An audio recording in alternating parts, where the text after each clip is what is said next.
Record. All right. So the whole point of Clean Slate was to give you a complete dashboard of your work. And after about 2.5 weeks, the dashboard has turned into dashboards for some people, and that's all right, as long as we've got a main overarching place where all of your would, could, should, ought tos are going to live, and that is Trello and in your physical Kanban system. So we started with Externalize, and then went through Organize. Today we're going to talk about Visualize, and the next week we're going to talk about Optimize and Maintain. And with the my apologies, with the Externalize, we started things off with the mind sweep. So this is getting everything out of your head. This was your current state. Then you were able to see your work and continue to capture your work with the habit loop. So you have a cue about your work. You realize all the different areas that your work came in. You've got a routine for capturing, and then you have a reward so you can feel in control of your work. How that looks is you've got a trigger. When a potential action comes in, you've got a routine, either put it in your calendar, planner, Trello, and you've got some sort of reward. So that was the big thing we tried to get across last week.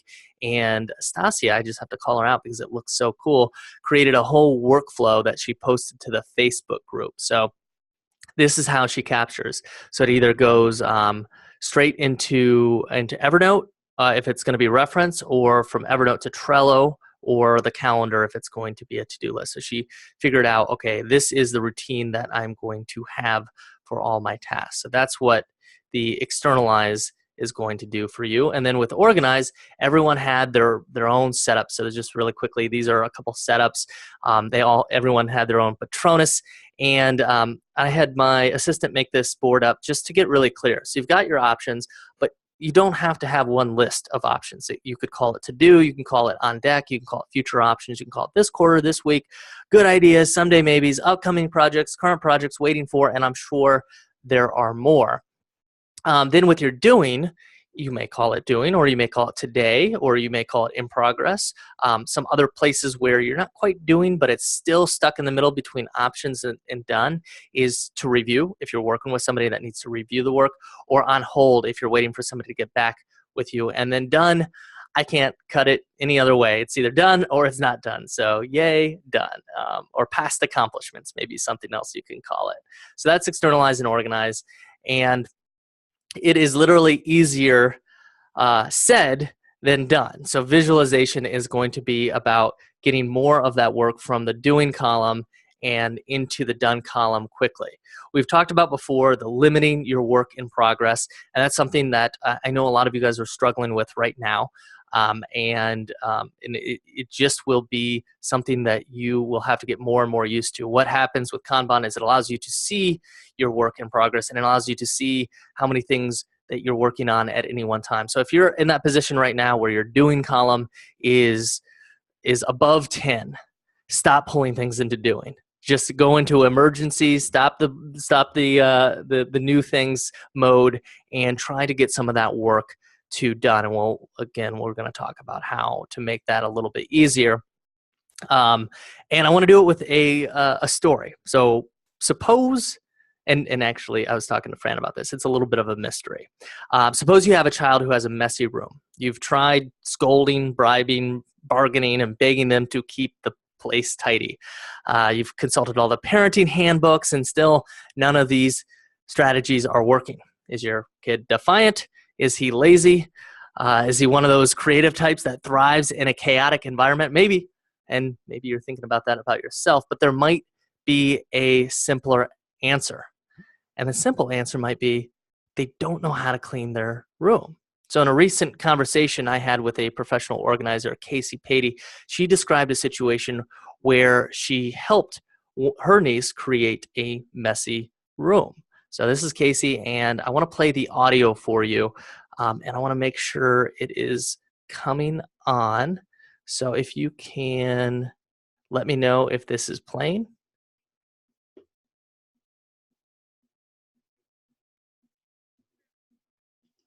All right, can somebody let me know if that in the chat, if that worked, or maybe unpause themselves? and say, yes, Zach, I heard the beginning of the story.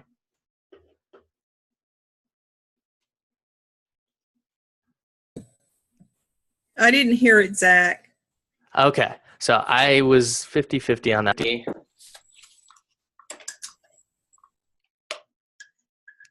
This should work now. When my niece was about 5, my sister came home and my niece's room was a complete mess, just complete mess. And my sister's screaming at her, clean your room before you come down to dinner. And I kind of interject and I walk in and I say, Addie, do you have any idea how to clean your room? And she's like, no, I don't know what to do. And I said, okay, and Casey's going to help. This is actually what I do for grown-ups every day when I go to work. So I said, I'm not going to do it for you. Though when I work with clients, I do it with them and for them. But I said, I'm just going to sit on your bed and point out the projects that I see. And then I'm going to time you, because I don't see any projects in here that should take more than 2 minutes at the most. So I said, I think you can separate the clean clothes on the floor from the dirty clothes. I'll time you. You've got 60 seconds. She would scramble and do it. Your deck of cards is scattered all over the room. You've got 60 seconds. Put them back in the box. Let's get all of your books back on the bookshelf. You've got 60 seconds. On and on we went through 8 or 10 projects. And what that allowed her to do is exactly what I do for my clients, because they see one big project, one insurmountable mass of chaos. And I walk in and I say, oh my goodness, there's so many things we can accomplish. We can start with the immediate area around your laptop or your computer. We can start with what's behind the scenes. If you like, we can kind of give yourself more elbow room and make some space in your file cabinet before we work on what's visible. Or, hey, I think you would feel like $1 million if tomorrow you could see your floor again. Let's just organize the floor. Or, you know what, you've got this great office closet full of supplies and things. I feel like if we cleaned it out and consolidated, you would regain 75% of that space. So the list goes on and on, but that first commandment essentially is to see your space the way an organizer does, which is if you see one project, the organizer is going to see 10, 20, 30.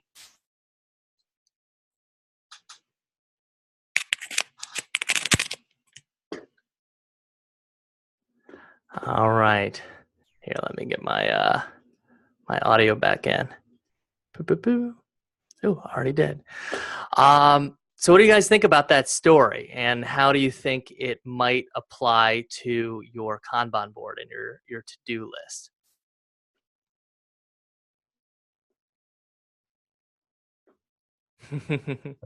It seems for some reason that Dory needs to be the person who answers, because you're right in front and center. Oh gosh. I like the story. Yeah, I have to think about that.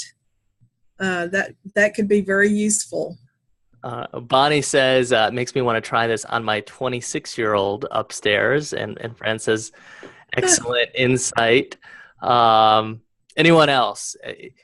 How they can apply this, maybe not to other people, although you could totally apply this thought to other people, but maybe thinking about a little bit more of themselves. I'm going to reveal the technique here in a minute, but I want to see if anybody else has some thoughts on how they could use this a little bit more in their own work.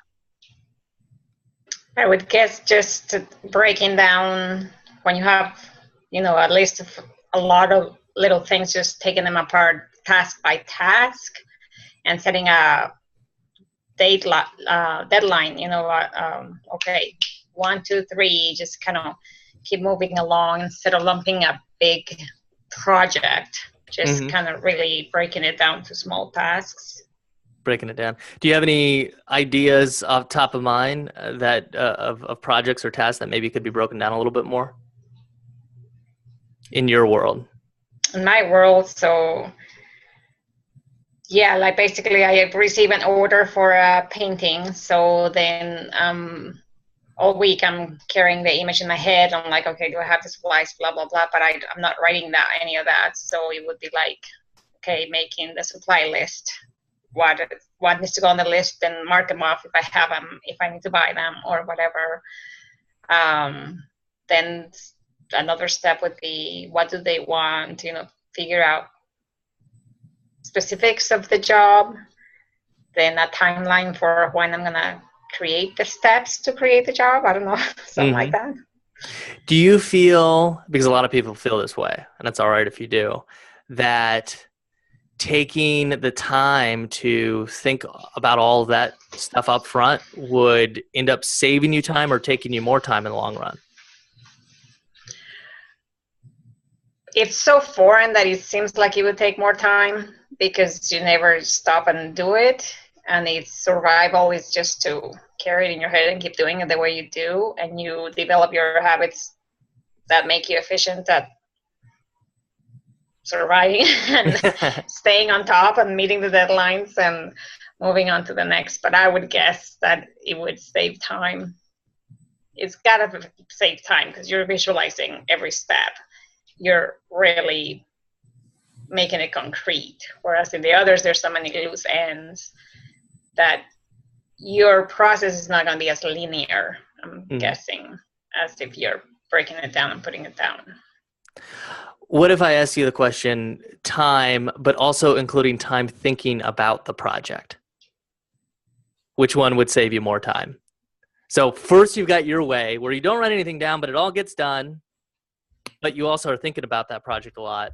Or then you have the alternative of writing everything down on the front end and just executing one step by one step, but you might not be thinking about it as much, which in that context, if you include thinking time and doing time and writing time, where are you at now?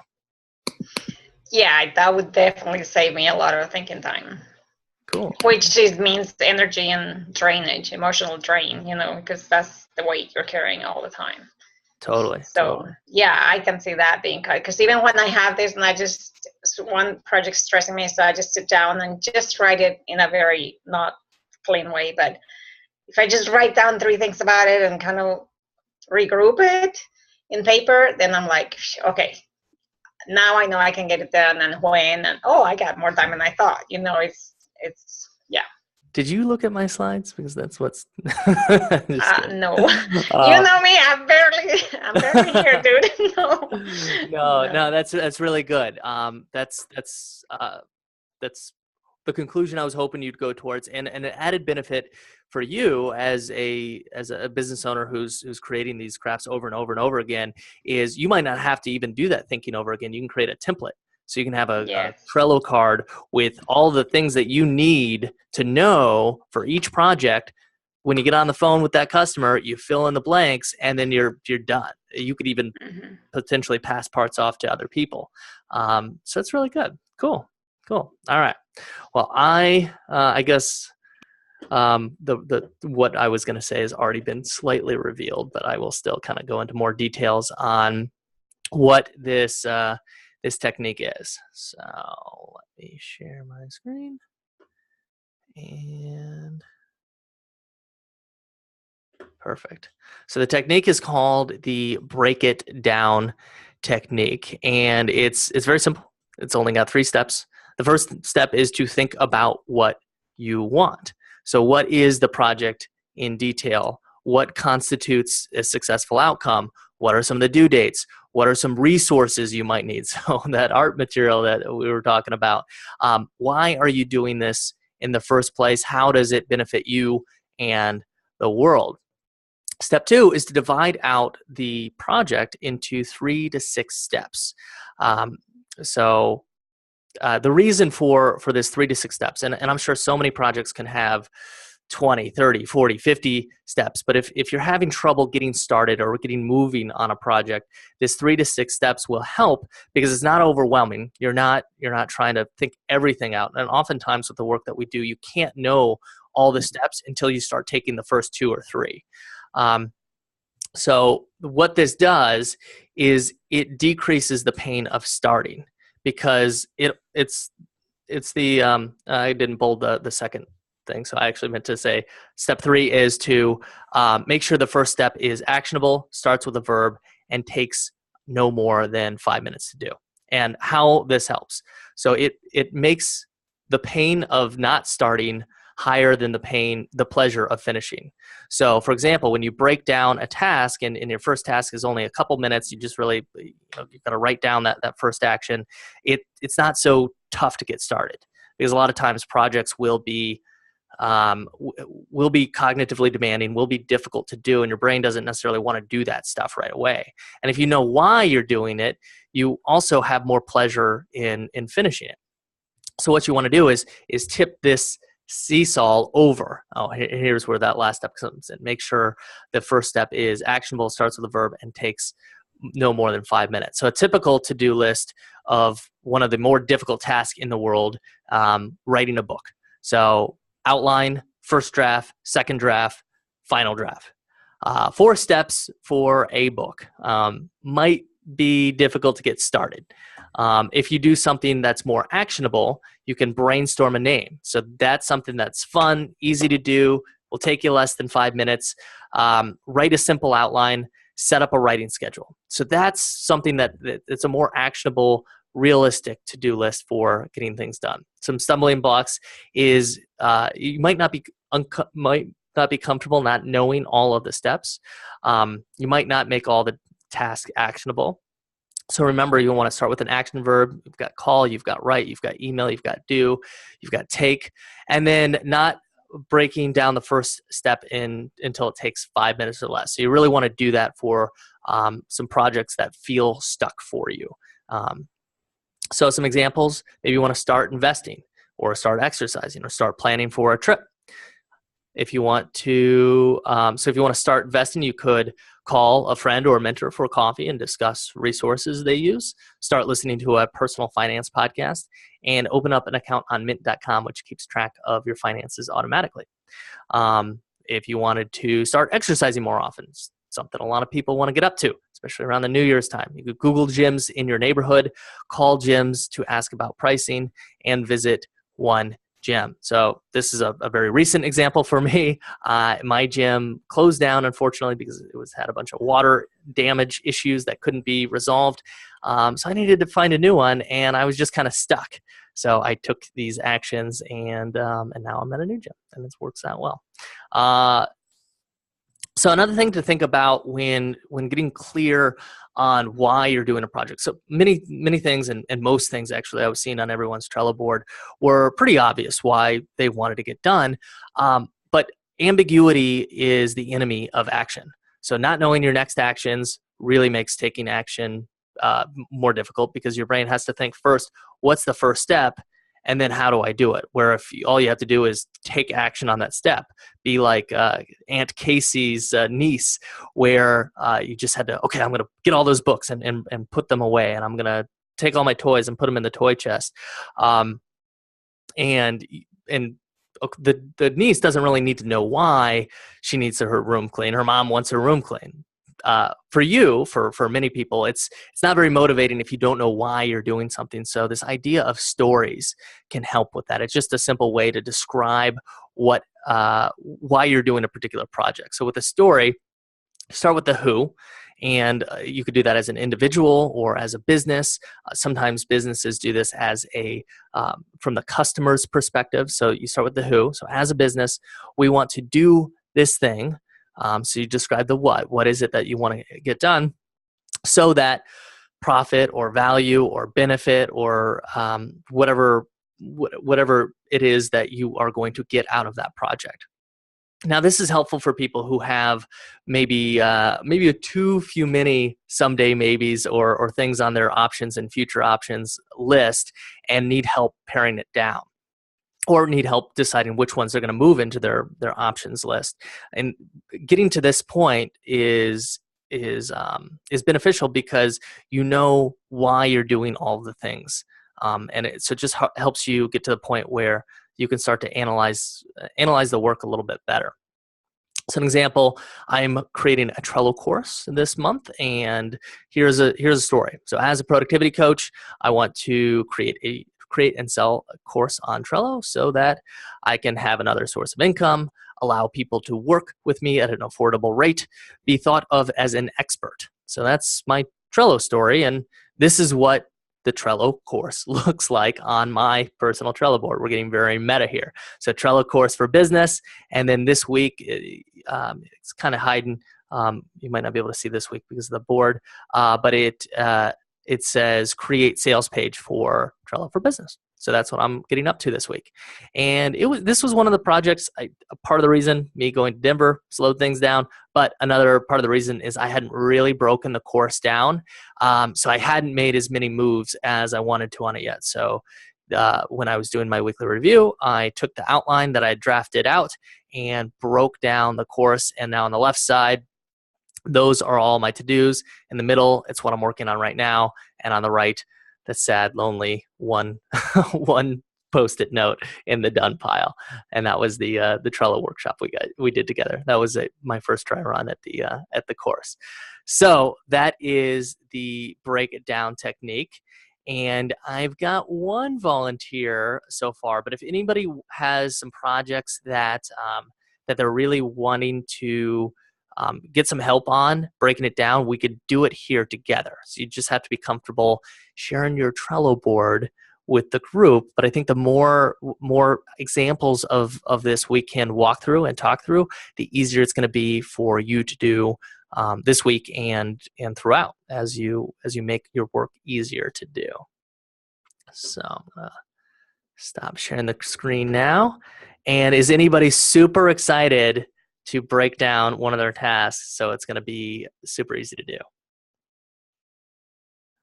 All right, Katie, thank you. So I'm going to unmute your voice. And you can share your screen by hitting the share screen button at the very bottom. And make sure you get the one and pull up your Trello board, and we can walk through some examples. Wait, where's the share? Oh, here we go.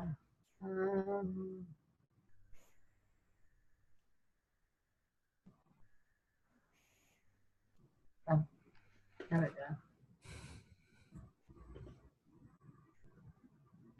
Tell me if that worked. That worked. Okay. All right. So where to start? We are where we were Friday, aren't we? Pretty much. I'm sorry. That's all right. That's all right. So one thing that you're working on right now is llaves. Is that Spanish for keys or labs? What's that? Oh, laves. That's oh. So that actually, that's like that's not a good one. Well, what is it? If you can't explain it to the little girl running and cleaning her room. I'm just waiting on it's a client thing, so I'm waiting on things for that client to get to them once I get it. Okay. Yeah, so that's like I'm just waiting on something mode, but I don't want to forget about it. Do you wait for things often? The only time I really wait for things I suppose I do, because I'm either waiting for signatures from clients or I'm waiting for policies to arrive so that I can deliver them, or I'm waiting for people to get back to me to schedule follow-up meetings. Okay. Would you benefit from having a whole list for things that you're waiting for? Yeah, probably. Cool. Well, let's make that real quick, and then we can flesh out what exactly you're waiting for. Okay, so I have a waiting for list. Oh, cool. We just didn't see it. You can pull it over and put it before the done column. Really? And if you're having trouble archiving the boards or the list, those three little dots up in the right-hand corner, that's how you archive lists. Because if you have more than... Oh. Yeah. Got it. Okay, good. No problem. Yes. So what is this? Laves is their last name as a client of yours? Mm-hmm. Okay. What are you waiting for her? Policies to arrive. Okay. Okay. So, and who are you waiting from? The insurance company. Okay. Could you edit that card and say waiting for, and then policies from insurance company to come in? Oops. Wait. You can click the last name, and you'll be able to edit that right there. Ah. Well, it's already in the waiting for column, so you kind of know it's waiting for. There you go.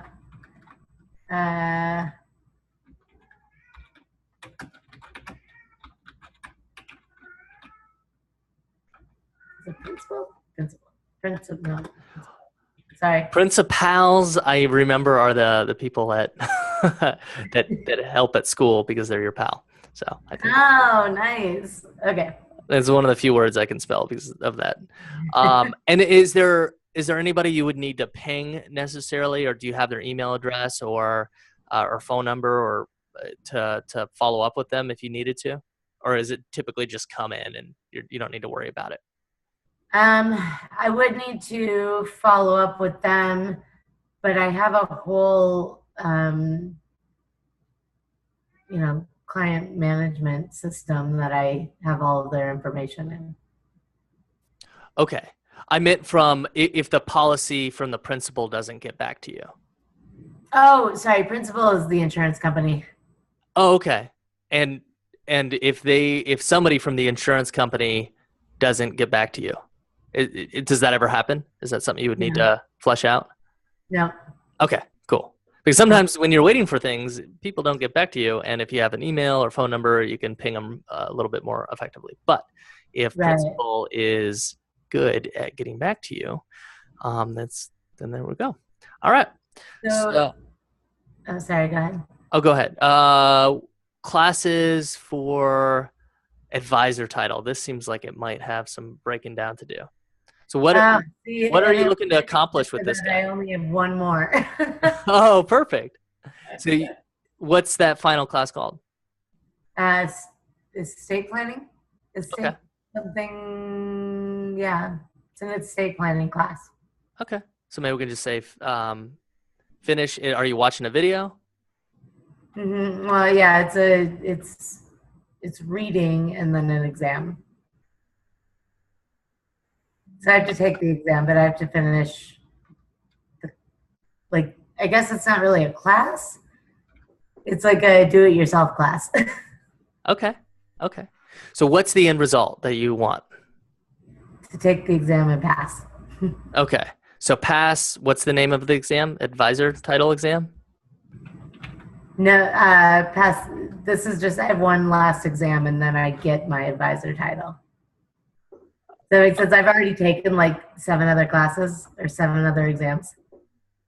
So maybe this isn't such a great. No. I think there's some definition too. So classes for advisor title. You just need to. What if there was nothing else to do in the world? What would you need to do to get done? Like if you were just going to start this right now, right? We just stop talking, and you were going to run just like that little girl and get this thing done. So rather than cleaning your room, you are passing this class. What would you do? So finish the reading. So would I do a checklist for this? We can do a checklist, yeah. All right. So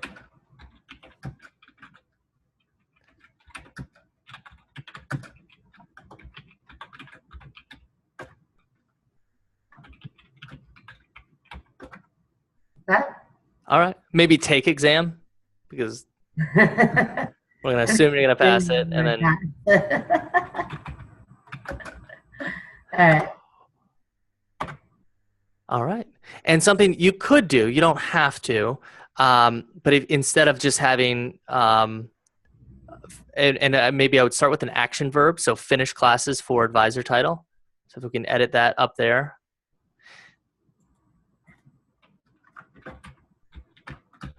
And this is something too, you'll just kind of get in the habit of typing things in this way.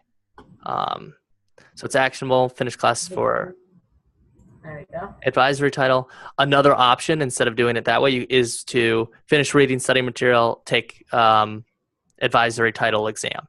Have those as separate to-dos. Which would you rather have it as? One to do with a checklist, or two separate to-dos?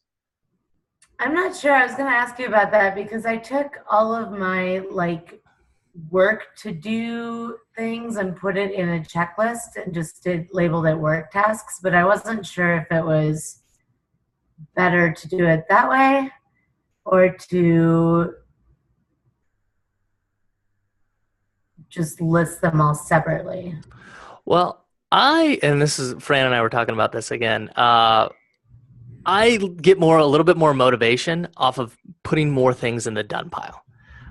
So if they're all broken up, you would be able to actually see your work, all the different parts of your work. And maybe if you saw finish classes for advisory title, you still have to think, what is it that I need to do? And if you open it up, you'll get it. But if you pop into Trello and you see do that reading, and you have just enough time to do that reading, it might be easier to pull that in. Or if you're just in the mood for reading. Oh, sure. Okay. Yeah, because I was definitely I have all of these things to do for work. Mm-hmm. And you're right, it probably would make more sense to.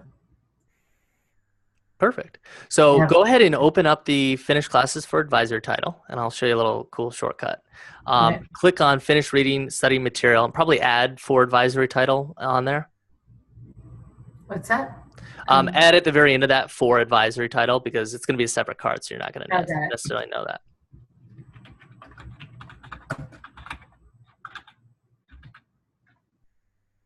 And then you see that little button that says convert to card.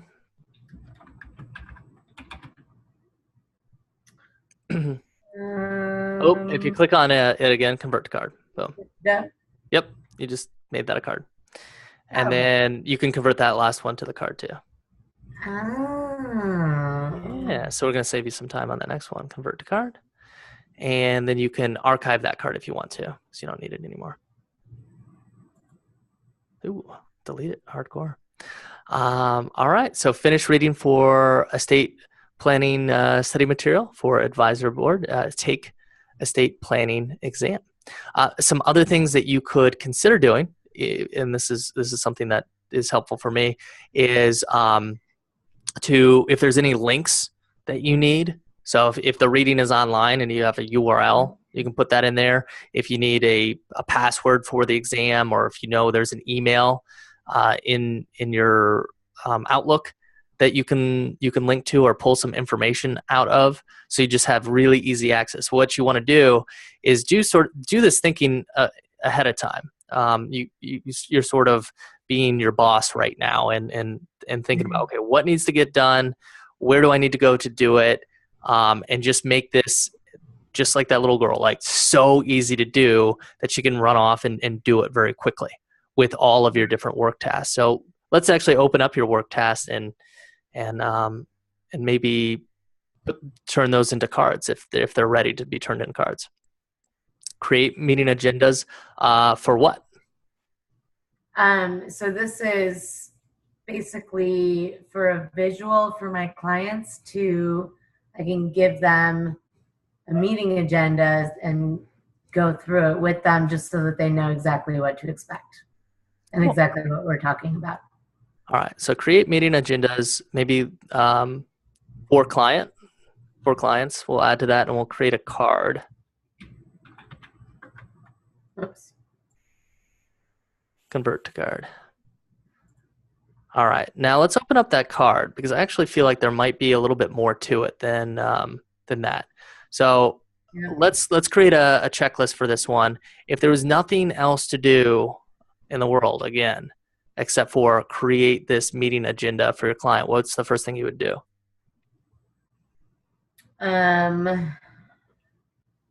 Probably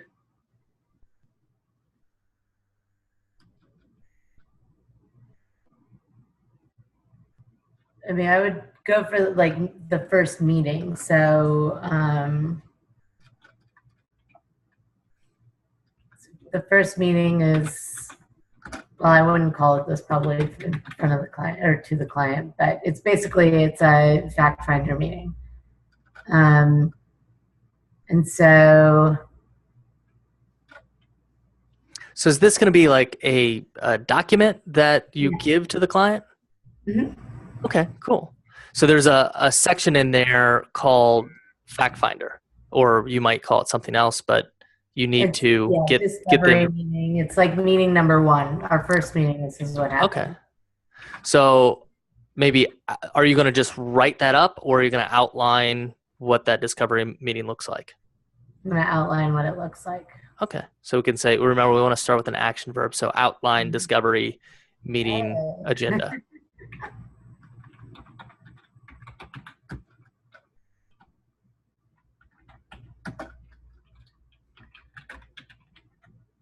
All right.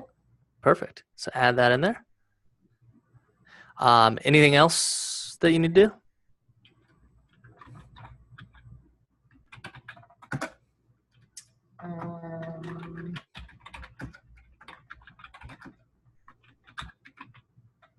And are you just going to do this in Word or pen and paper? Yep. Okay. Let's just do it in Word. It's basically just, these are the things we're going to go over. Just kind of so that they know what to expect.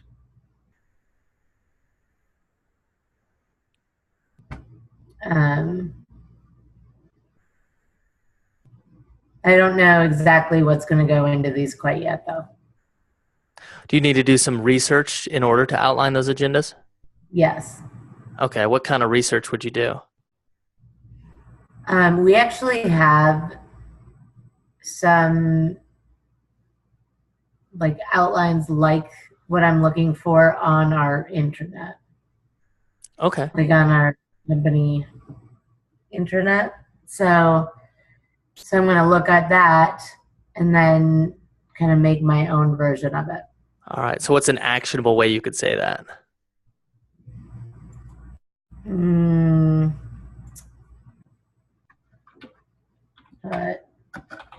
Look up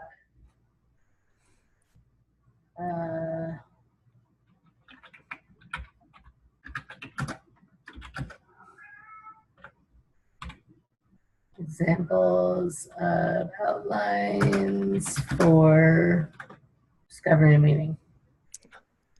Okay. And then you wanted to yeah, that look up search. That seems good. Yeah. And you don't want to use what your company already has. I don't think so. I mean, I don't think I'm going to want to use it exactly as it is. And I'm going to need to put it on my letterhead. Okay. So I'm going to convert what they have, but make it a little more, like theirs is very formal, very, I want to personalize it a little bit, put it on my letterhead and put it in my words. Perfect. All right. Why don't you save that? And then the next thing I want you to do is to edit the description. Not up there. It says edit the description. Yeah, there we go. I want to create a story on this because I think we need to get clear on what it is we're actually doing. So and for those who didn't know, Katie is a wonderful financial advisor, right? Or is that soon to be advisor right now? Okay. Financial rep with Northwestern Mutual, representative. Well, that's okay. So as a whatever name you want to call yourself. Yeah. Yeah. Or whatever position you feel like you're in. So sales or I feel like you're a financial advisor, but whatever you want to put. Yeah, it's a weird title thing, but yes, that's what I am, or that's basically as a soon to be. That will be my official title soon. Okay, so can you write that in there? So this is the who of the story. Okay, do I write who or? No, you can just say as a. Okay.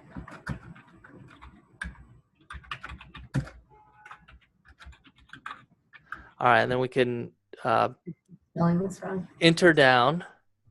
You'll have to learn how to spell financial advisor before you come. I will. That will be on the test. It will be on the desk. Yep. And if you want to enter to the next line, so just go down to the next line. I want to.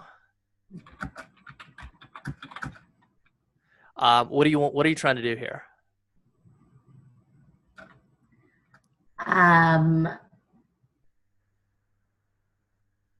Be as knowledgeable as possible of all investment related. Is becoming knowledgeable why you're creating these meeting agendas? Yes. No. Oh, sorry, I'm back on the whole test thing. Oh, yeah. Sorry, because then we went into the whole advisor title. Okay, so creating agendas for clients. I want to... you want to have personalized agendas, right? Because you don't want to take what Northwestern Mutual is giving you. Well, I'll basically take it, but just make it my own. But so the reason why I'm doing this is I want my meetings to be very transparent in terms of, and very, I don't want my clients to question, or at this point they may not be clients. I don't want people to not have a clear understanding of what we're doing and why we're doing it. And so if I create an agenda, they know what to expect from our meeting and what they're going to get out of it. Cool. So you want to create, have a personalized agenda. Let's just say that. Yeah. And then move down to the next line. So that, and you're getting into the why right here, so that your clients, so my clients rather, know what to expect. Is that right? Does that seem accurate? That's accurate. Okay. Let's do this because this is really interesting. Let's do this from the customer's point of view. So let's go down 2 lines and then say, as a potential client,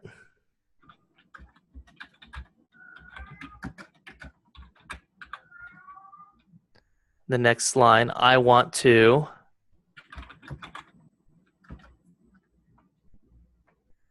it would be the same thing, have a personalized agenda.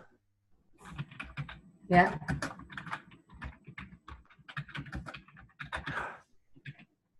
And then why would they want that?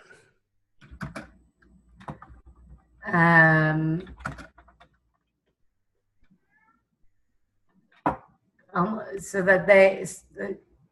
that I have a clear understanding of what the services are that I'm getting, maybe, or why I'm kind of, so that I have a clear understanding of what the meeting is about, basically. Or what clear understanding of the meeting objectives, or I'm thinking from my point of view right now, and sometimes it's hard to think from somebody else's point of view. But if I were going to meet with somebody whom I didn't know, I want to just make sure I'm not wasting my time, right? Right. And that's kind of, I want to understand why am I here? Why am I spending the time to do this? Kind of, right? Yeah.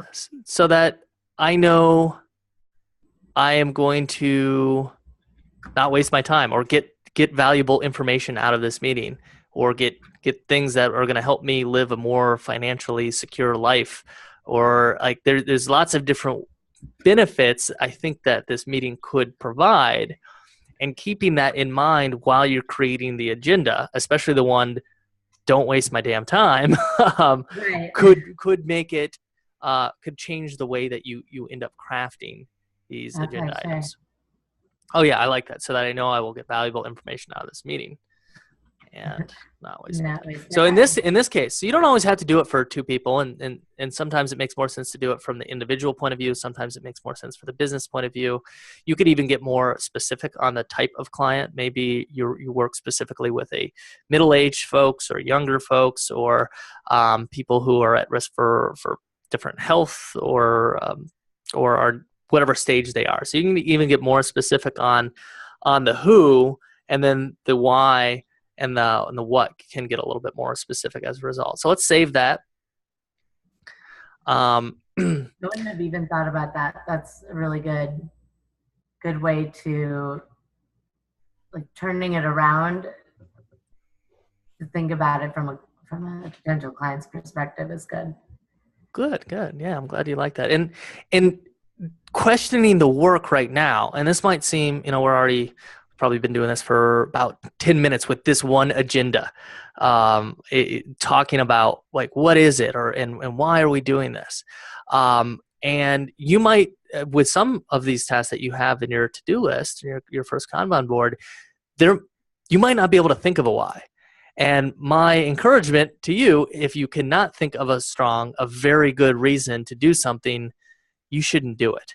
So that's what taking the time to do this will actually save in the long run, is instead of taking 3 hours to create these agendas, you don't even do it. And that's a little bit why I asked why you wouldn't just use the example that Northwestern gives you, because maybe that's good enough.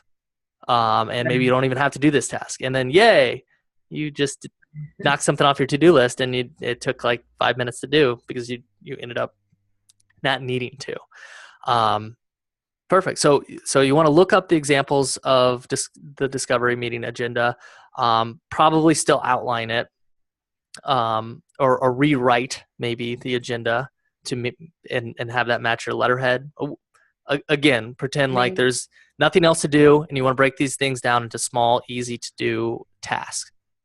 Mm-hmm.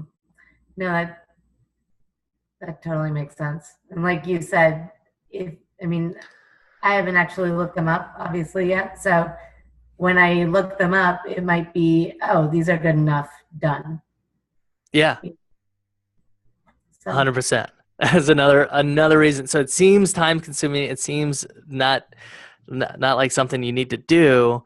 But when you actually putting pen to paper or digital paper, as we're doing right now, clarifies your thoughts, because when it's washing around in your head, it's easy to be like, oh yeah, I kind of know what I'm doing.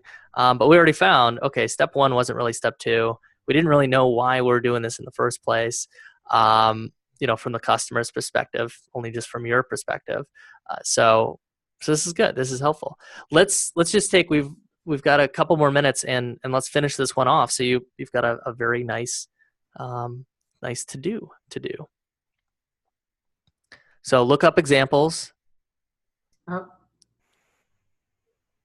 So maybe you can quickly, like, what are the next, let's get this to 4 or 5 steps. Okay. All starting with action verbs. So, wait a second. What if I want to add I can move it up, right? Yeah, you can drag and drop. Good question. So look up examples.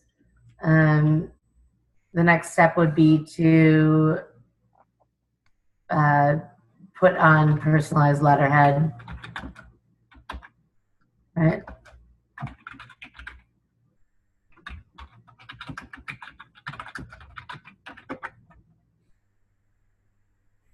And then maybe rewrite if necessary. Yeah.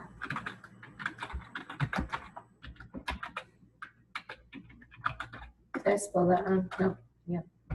Oh, necessary is a word I never spell right. I don't know. I have like a gnat. That's okay. Yeah. And then this will basically be the same process as this. Cool. So you can copy paste if that would be helpful. Mm-hmm. And then are there any other any other, so the planning meeting agenda, is there any other meeting agendas that you need to do? No. Oh, cool. All right. Looks like we're done. So maybe you can move to the top, look up planning meeting agenda, because that you're going to search those probably at the same time, right? Mm-hmm.